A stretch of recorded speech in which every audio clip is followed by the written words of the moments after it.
Botanical Dimensions is a non-profit corporation driven by the notion that we must preserve the traditional folkloric information that pertains to plants, medicinal plants, and we must preserve the plants themselves within the next 30 years, or this priceless millennia-long legacy of medical healing information is going to be irrevocably lost. Now, I don't mean to add to your woes. I know you're worrying about the ozone hole and all this, and in the body of my talk I will make it a seamless web. It's all a single problem.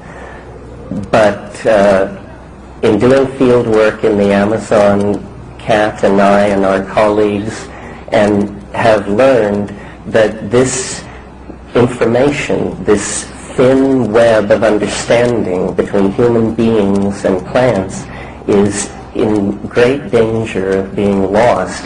And it is not simply that we are driven by the motivation of the anthropologist or the curator. This information has a vital potential impact on modern healthcare delivery, how long we live, how healthy we are, how clear our minds are, may well depend on preserving the botanical heritage of folk information and identified species in the warm tropics. I don't know how many of you saw it. About a month ago on the front page of the New York Times, there was a composite satellite photograph of the Amazon last September over a 15-day period in infrared, and showing thousands of fires, literally millions of acres being burned to clear for cattle. The land can be used for cattle for 3 years after this process, and then it becomes so brushy and scrubby that it is useless for any purpose. The Brazilian government commissioned these satellite photographs, and they showed that 30% of the world's yearly production of carbon dioxide, which is a greenhouse gas, was caused by these September burnings in the Amazon, and that the amount of particulate matter lifted into the stratosphere was equivalent to 3 eruptions the size of the El Chinchon volcano in Mexico. So this is a massive ecocidal impact, a massive insult to the atmosphere of the planet. And these kinds of things imperil all of us. We need to realize that if the New Age means archaic revival, if it means reaching back in time for models in the past that can steady this culture as we move toward this ultra dimension that everyone can sense lies just ahead of us, then we are going to have to put on the brakes. We are going to have to act from a sense of the real needs of the planet. Well, in our own small way, that's what we're trying to do at Botanical Dimensions. It's where we anchor this high-flown rhetoric that I'm going to lay on you in political reality. It's where we try to act, to actually do something, to save information, to save plants, that people may be healed like that. All right.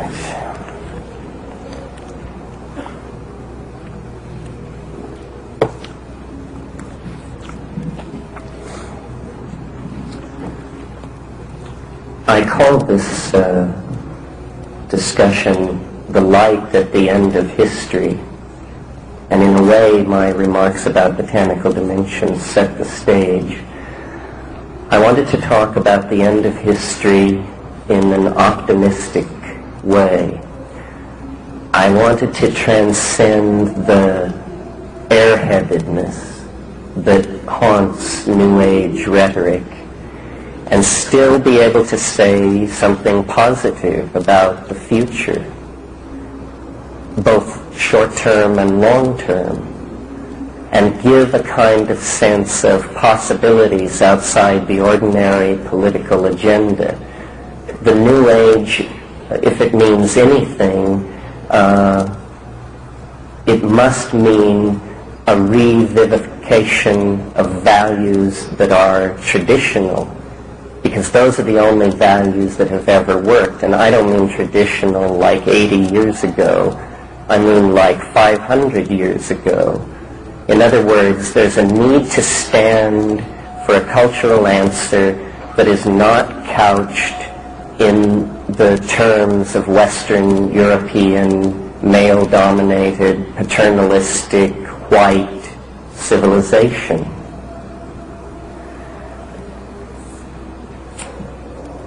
Now, I don't suppose it's any news to you that my inspiration for trying to take this position, or trying to understand what this stand might entail, is an involvement with the sources of shamanic ecstasy, an involvement with traditional usage of vision-producing plants.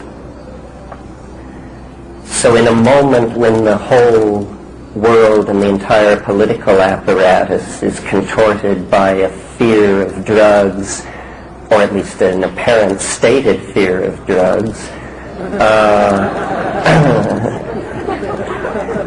well, these institutions are being pulled many ways. I mean, we're talking about hundreds of billions of dollars in profits, and who shall have it? And some people think they should make the profit because they know best what to do with the money. And I welcome their representatives here this evening. But so in the atmosphere of the present situation, I bring the news that there is an older, different way of looking at these things, and that the acquisition of gnosis, the acquisition of spiritual attainment, is not a matter of following gurus or immersing oneself in mastering excruciatingly difficult physiological techniques. It has more to do with what Roy was talking about, which is courage. The courage to commit oneself to full experience, whatever that means. To my mind, the greatest undersold commodity, and it isn't a commodity, in the world today is the felt presence of immediate experience. And this is what I suggest that, in part, the New Age should stand for. As I say, my own awareness of this emerged because I was willing to involve myself with the traditional vision-producing plants that have been used for millennia in all cultures throughout the world. I was saying to someone today, the whole history of the world can be seen as a careening set of relationships between human beings and plants, relationships made and broken, wheat, coffee, tobacco, tea, opium. All of these things bring with them the names of dynasties and empires that rose and fell as these plants came into play and then disappeared. So, what is there to hope about in the present situation, or what is going on in the world? Why is the 20th century such an apparent bizarre aberration? And why is our culture apparently the cutting edge of either the absolute apotheosis of the species or its absolute transcendental transformation? And why is it so difficult to tell which it is? Does anyone have any? There's a notion which is very useful in physics to rescue it from itself, which is singularity. A singularity is a place where the rules don't work. So if you come to that place and you have enough faith in the rules and they don't work, then you call it a singularity and you get to keep your theory.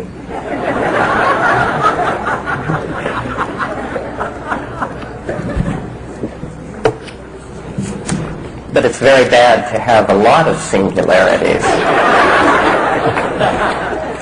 The more singularities you have, the weaker your theory. That's why Stephen Hawking decided that there weren't singularities at the center of black holes, because there were so damn many of them. Well, my notion of what's going on involves a singularity, but only one.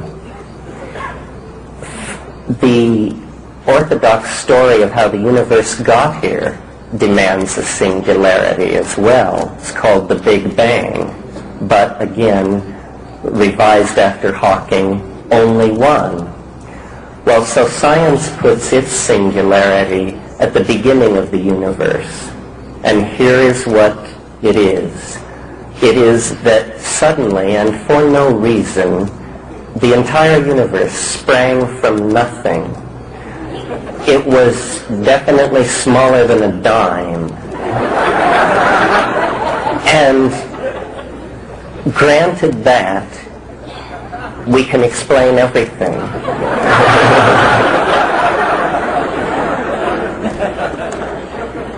Well, I reasoned somewhat differently. I agreed that there would be a need for a singularity in a good model of what's happening.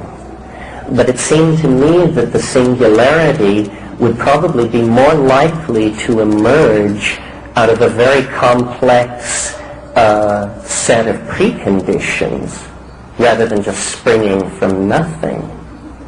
So I imagined that, well, why not put the singularity at the end of the life of the universe, when all kinds of complex things can have had ample time to evolve and put themselves in place.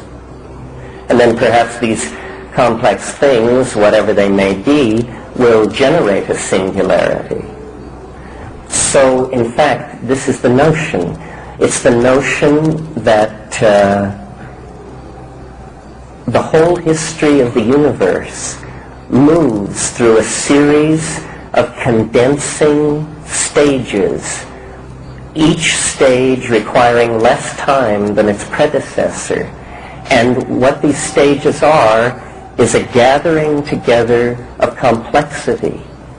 First, you have the emergence of primitive chemistry in the hearts of stars, and that occurs a long, long time after the Big Bang. And then somewhat shortly after that, in terms of hundreds of millions of years, you get exotic chemistries on the surfaces of planets, and then more quickly, life. And then rather shortly after that, consciousness, and almost instantly then, this.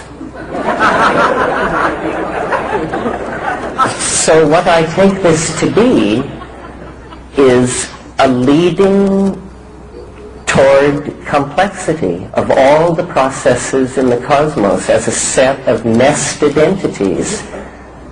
Now, what's very interesting about this is suddenly human beings are moved center stage in importance. Remember, I said that I thought the empowering of felt immediate experience was what it was all about. So suddenly, human beings, which in the scientific model are epiphenomenal observers, are centralized to the whole cosmogonic myth. Why? Because people, as we all know, are the weirdest and most complex objects in the universe. And throughout time, throughout history, we see that they become yet more complex and more bizarre through the generating of more and more codes, more and more bizarre interfacings with nature and self through technology, more and more self-reflection, more and more communication, more and more flowing together. Perhaps you can anticipate what this leads to. It leads to ever more frenzied historical existence, but it doesn't go on forever. You know, the general theory of history taught, say, at Cal today is called the pointlessly fluctuating theory of history, which is what it appears to be, except for this factor of embedded complexity, movement toward concrescence. I had an occasion to discuss this with Carl Sagan recently, and it was interesting. He pointed out that information has not moved faster since the discovery of radio. Radio moves at the speed of light. Since then, the plateau of the rate of information transfer, has been at a plateau. The largest atomic explosion ever detonated was in 1958. There's been none larger since, which is, I think, something you can think about in the middle of the night. And the fastest object ever created by human beings reached its top speed and continues to hold it in 1967. So what is it that is growing more dense around us, that we can see and feel in the literal complexification of our own lives? Well, I submit that it is connectedness, and that this is a theme which is not arising out of sociological factors. It's arising out of the bones of the planet itself. We are not caught in some kind of universe where human beings are completely outside the plan. Rather, I think history is somehow part of the plan. And by anticipating or somehow trying to come into resonance with what history's part in the plan is, I think we can lift the pall of existential doubt that is the legacy of modern thought. In other words, there can be a postmodern philosophy that is organic, biological, human-centered, humane, and even psychedelic.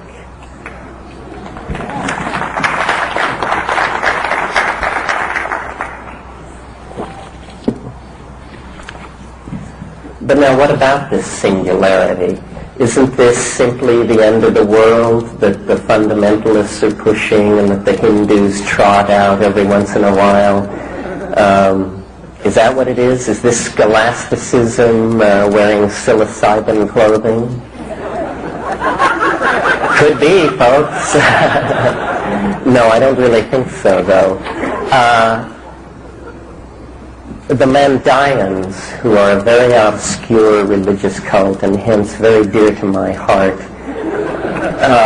have a very interesting myth, which is their eschatology is they believe that at the end of the world a savior will come called the secret Adam. And the secret Adam, rather than teaching a message, will build a machine of some sort. They're very explicit about this. And the machine is a light pump for gathering souls together and projecting them beyond the machinery of cosmic fate and back to their awesome and hidden home in the harmony with the All-Father who is hidden. They love that sort of thing.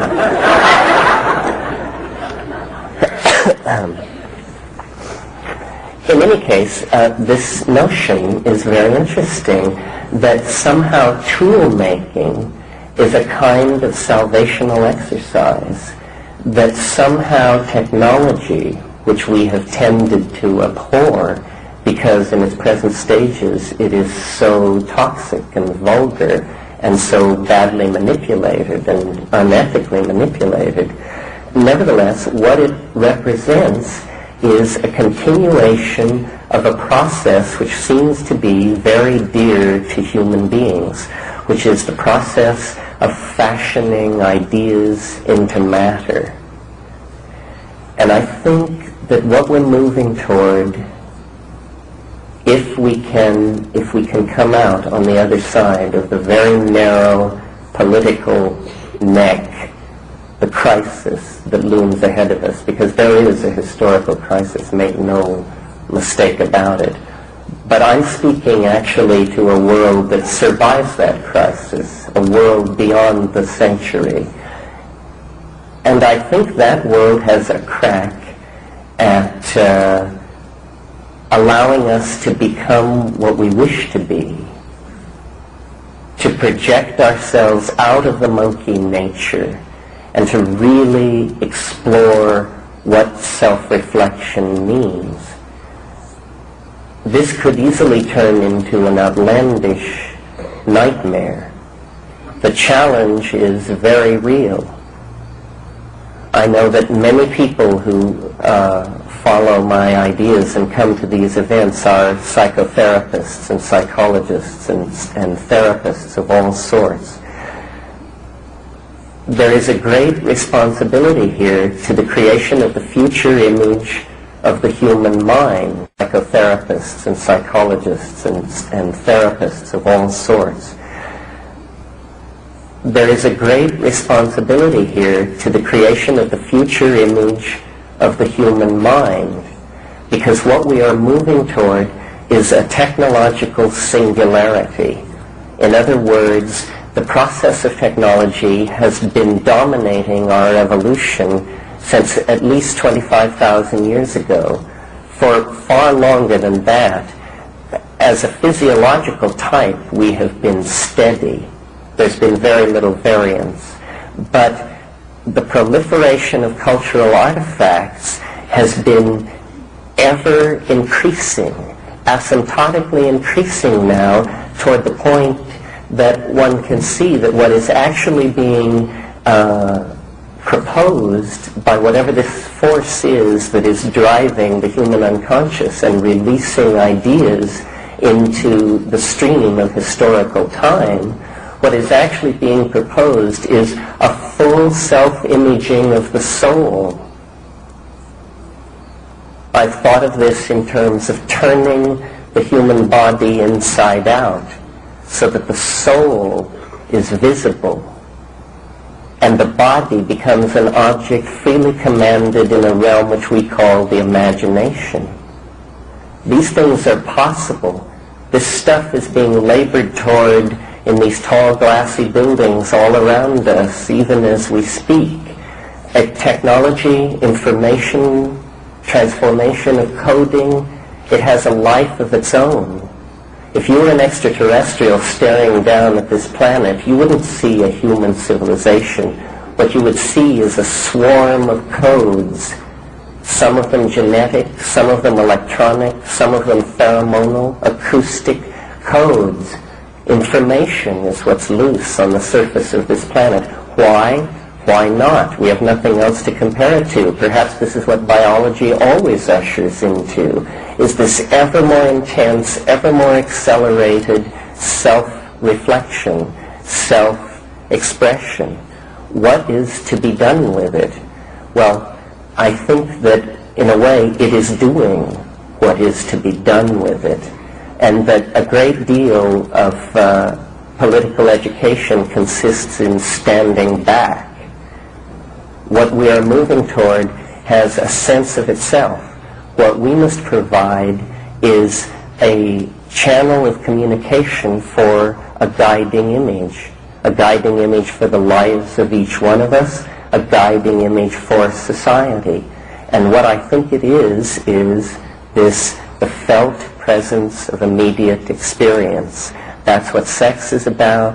That's what psychedelics are about. It's what good philosophy, good food, decency, it's what all these things are about.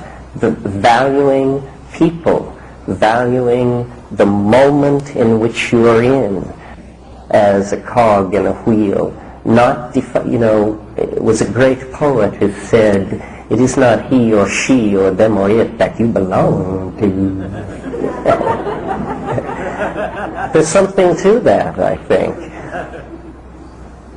But in combination with this technological thing, it isn't simply a call to dignity and presence in the moment. It is a call to dream, because we are going to become whatever it is we wish to be. We stand on the brink of entering into a kind of hyperspatial dimension. The entire culture is poised on the brink of an ocean of imagination.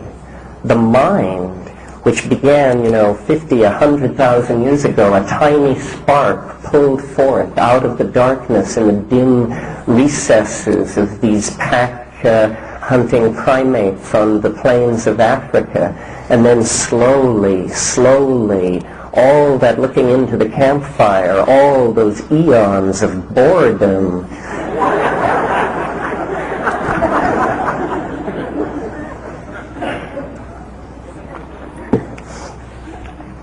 somebody had to invent canasta.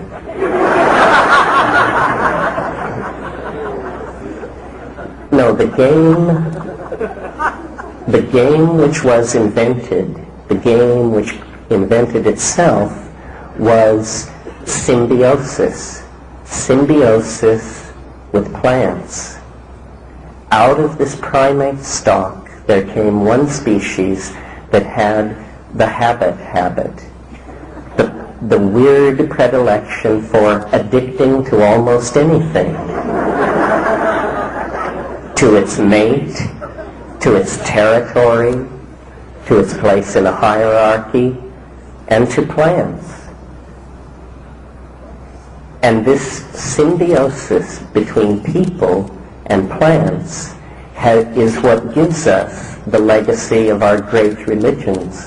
Soma, this mysterious vegetable concoction which drove the imagination of Vedic thinkers as they moved out of Caucasian Asia and into India over a 3,000-year period. The whole of the Rig Veda is a hymn to Soma. What are these things that drove these civilizations, the Osirian civilization of Egypt? Did it depend on tryptamines native in the local acacias?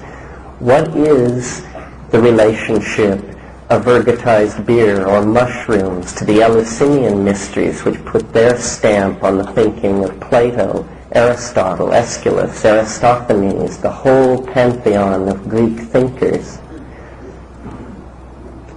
And then you see in cold Europe a cultural aberration arose, and with a religion with a peculiar suspicion of nature, a suspicion of nature so complete that when it resolved itself into a dualism and defined its Satan, the power of Satan had to rest entirely within himself.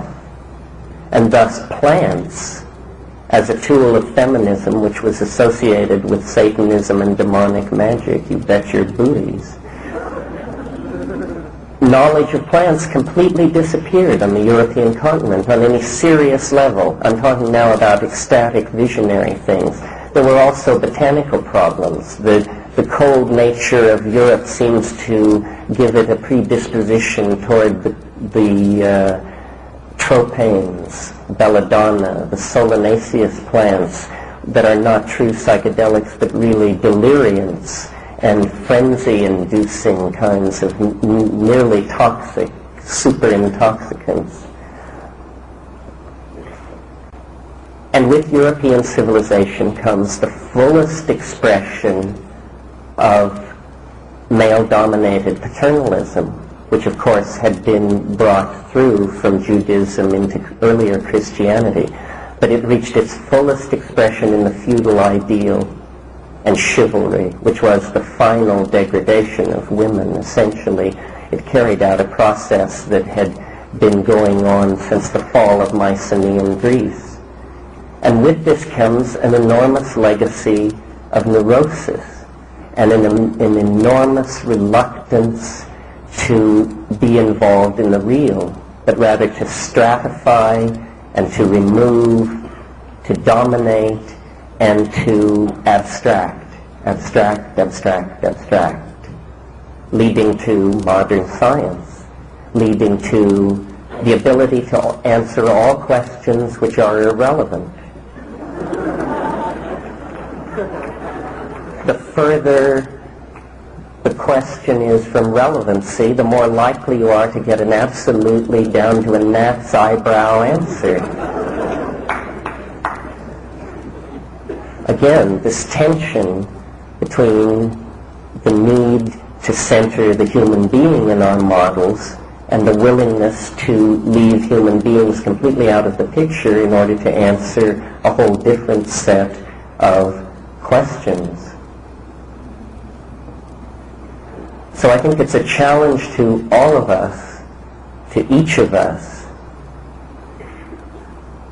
to make this kind of an agenda count, to look into the future, to see that the image of what we are going to become is so important that we need to realize we are creating it by our acts, by our acquiescence in the acts of others as well.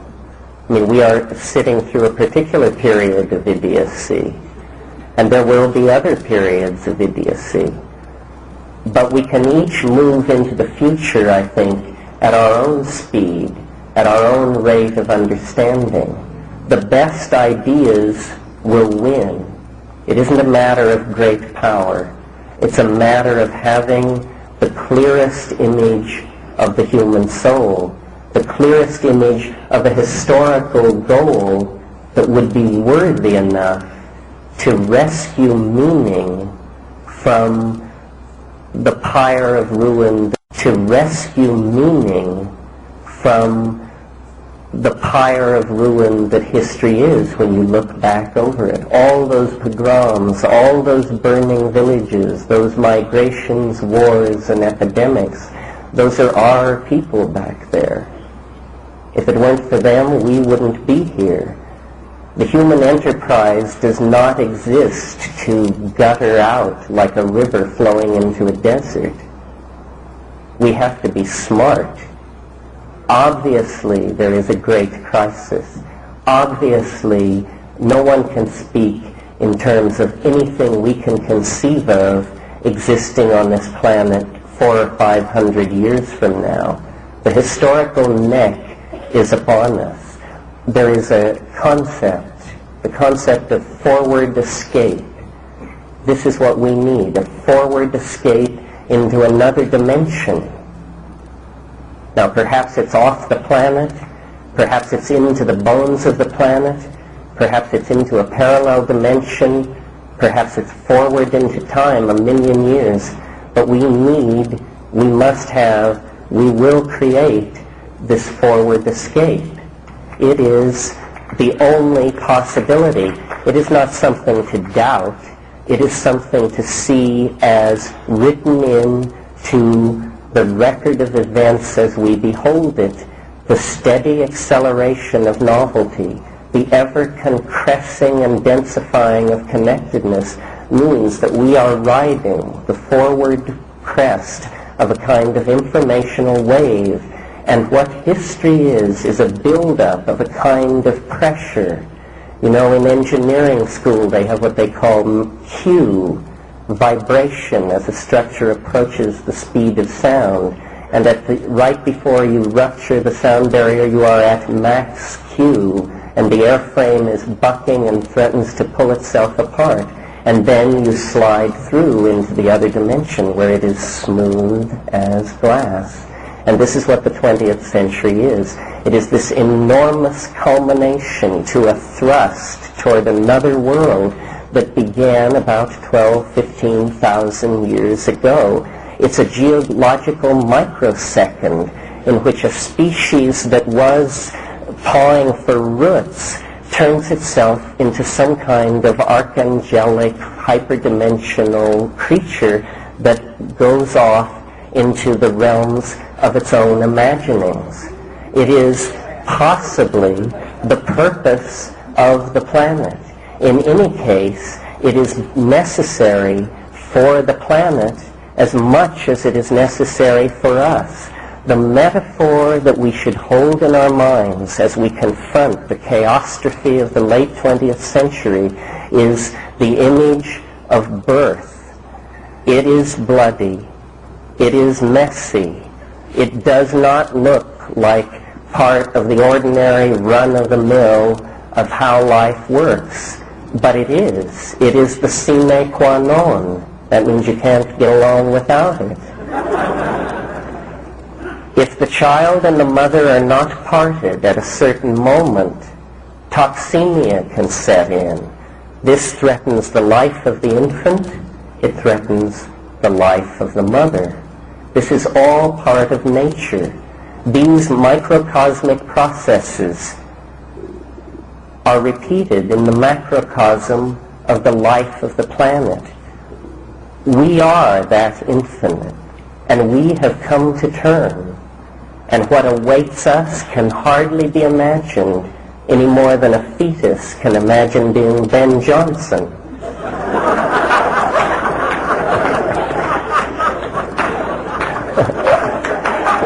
He looked good, I thought.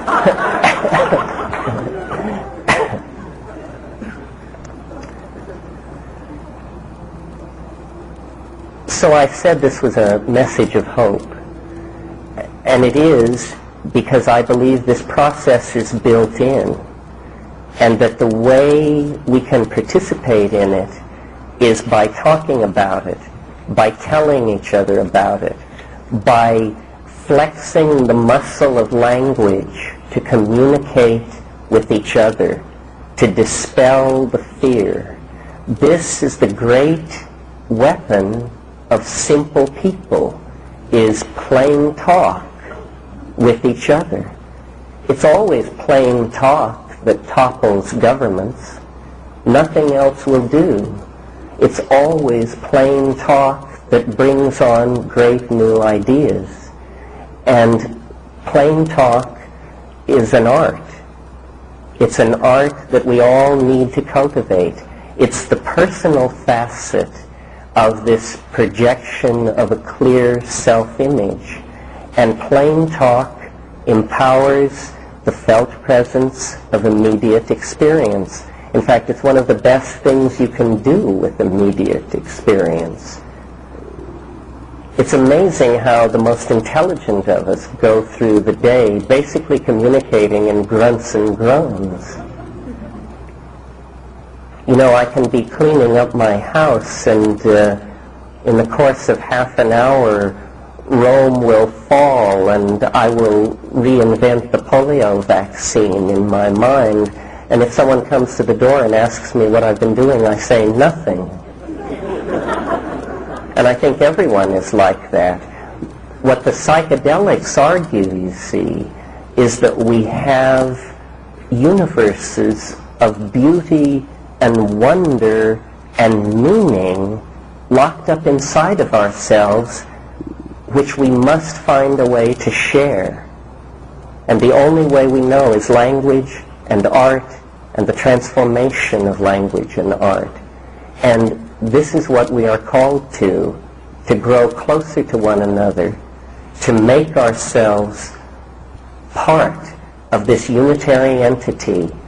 It was anticipated in the 16th century by the great alchemists. Then it was called the philosopher's stone. What we are moving toward is a concrescence of ourselves and our technology and our past and our future and our intentions that will allow us to do anything. I remember a very B film I saw many years ago, and the flying saucers were appearing all over the earth. And you didn't see the flying saucers, but you saw people planting rice in paddies in Asia, suddenly looking up at the sky, and their eyes filling with tears, and tears beginning to run down the wrinkled cheeks of these elderly Oriental women. And then it flashed to people in an African village pounding taro, and then looking to the sky, and people in a huge modern city. This is the kind of singularity that I'm talking about, not piloted by friendly visitors from another world or unfriendly visitors from another world, but piloted essentially by the better half of ourselves, called by us from the future to join with us in rescuing the human and planetary enterprise through an act of understanding. Now, I've been accused of mysticism.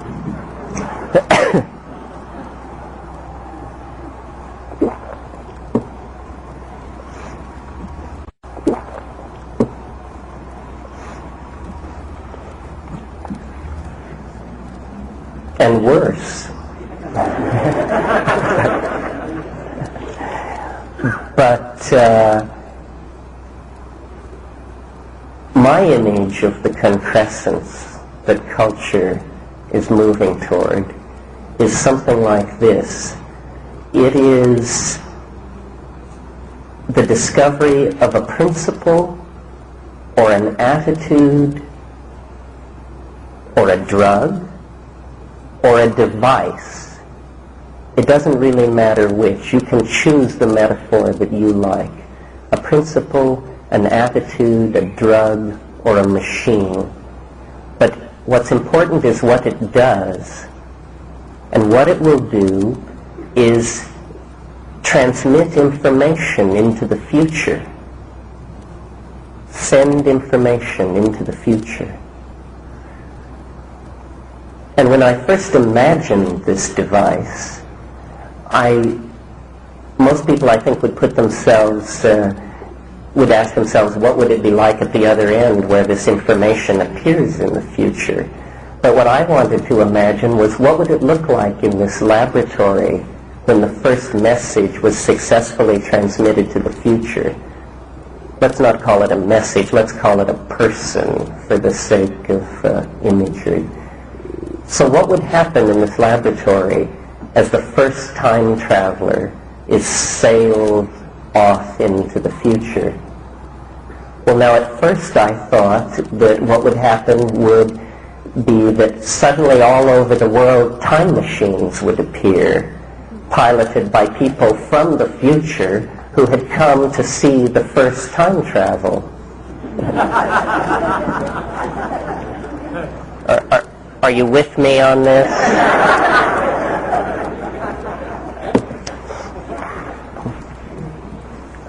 But it tugged at my mind that there was something wrong with this, because, you know, when you talk about time travel, you must never have what's called the grandfather paradox. This is, if I go back in time and shoot my own grandfather, then I won't exist, so how could I shoot my own grandfather? And in any situation where this happens, you're in trouble. So the grandfather paradox would exist in that situation where time travelers suddenly appeared at the first time travel experiment from the future. So then I had a different notion, slightly, I hope, more profound, and it is this, that if a technology were to be invented that could send something or person into the future, and if in the process of inventing this thing it were discovered that you cannot you can send a time machine forward in time, you can send it backwards in time, but you can never send a time machine further back in time than the invention of the first time machine. Why? Because before that, time machines didn't exist.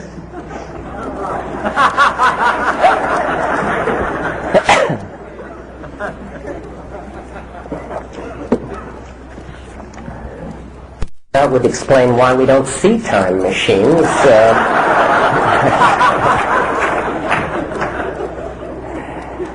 So I choose to believe, and will now attempt to convince you, that this is in fact the kind of universe that we are living in, and that what our technology is pushing toward is the invention of some kind of something which in real plain talk is a time machine.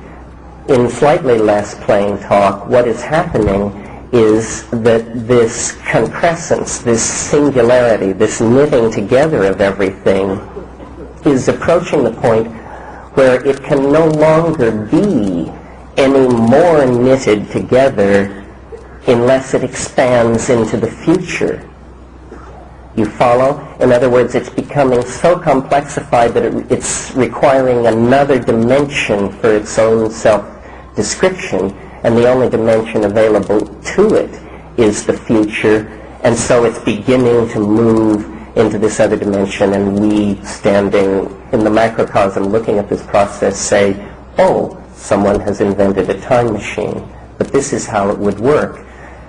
What's interesting about this idea is that if such a thing were to be created by any means, the effect would be to cause the entire rest of the future to happen almost instantly.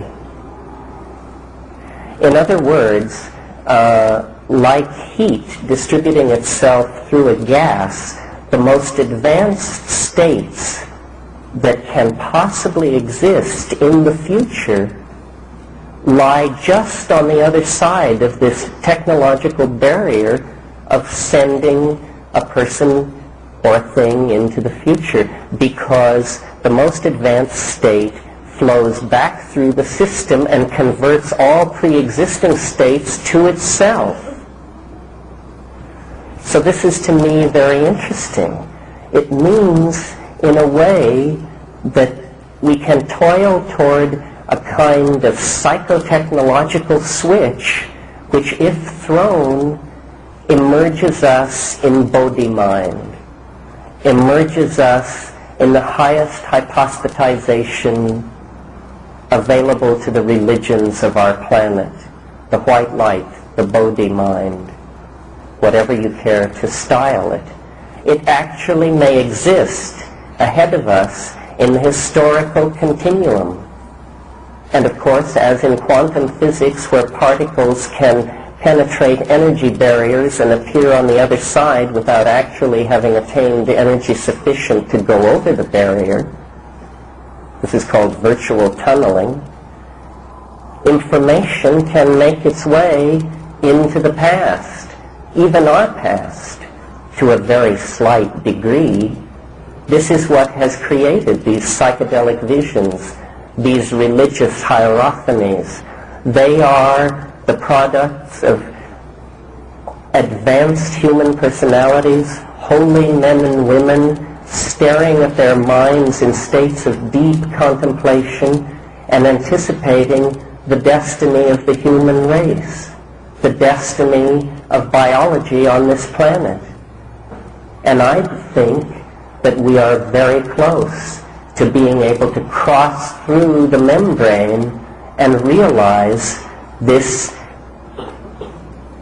eschatological possibility, to cross into a new ontos of being, the ontos of being that has called us forth across the millennia, out of the scattered jarring of the atoms into organic existence, up through the cultural experience, across the horrific leap of history, and into authentic meaning. This is what the shamans have been seeing for thousands and thousands of years. This is what the ecstatics have anticipated. This is what the great religions, however poorly, have attempted to communicate to the mass of humankind. This is our hope. It's our birthright. It's our destiny. And in my opinion, it is soon, for very good reasons, the reasons I have laid out tonight. We are to be, believe it or not, witness, I think, to the final act of the planetary drama of intelligence in 3 dimensions. Hard to believe, isn't it? I find it hard to believe. How lucky can you get? There's an Irish prayer which is, and I think I'll end the speech with this, and then we'll take an intermission and come back for questions. But there's an Irish toast or prayer which is, "May you be alive at the end of the world." And so I make that toast to you. I believe we are alive at the end of the world, and it's a wonderful world. Thank you. Thank you.